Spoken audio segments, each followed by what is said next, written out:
Halo Sobat Pajak, kalian pernah dengar nggak sih pasangan yang heran karena pajak mereka tiba-tiba naik secara drastis setelah menikah? Apa karena NPWP-nya digabung? Yuk kita simak pembahasannya.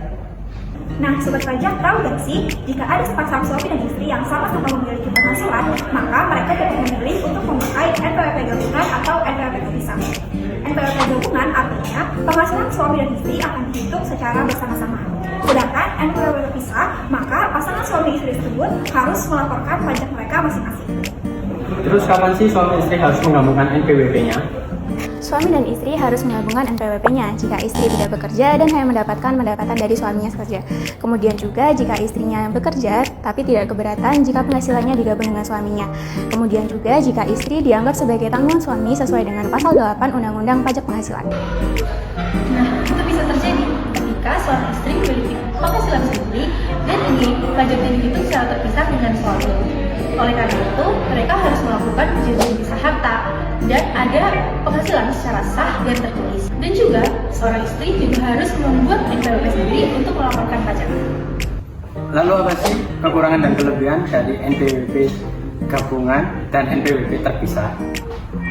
Jadi sebenarnya NPWP gabungan itu kelebihan dan kekurangannya bisa dilihat dari penghasilan wajib pajaknya. Jika berbicara tentang kelebihan, NPWP gabungan itu akan terasa menguntungkan apabila penghasilan suami itu lebih besar daripada penghasilan istri. Karena pajak yang dikenakan akan lebih rendah serta administrasinya akan lebih simpel. Sebaliknya, jika berbicara tentang kekurangan, maka NPWP gabungan itu dilihat dari penghasilan istri. Yang dimana ketika penghasilan istri itu lebih besar daripada penghasilan suami, maka pajak yang dikenakan juga akan lebih besar pula.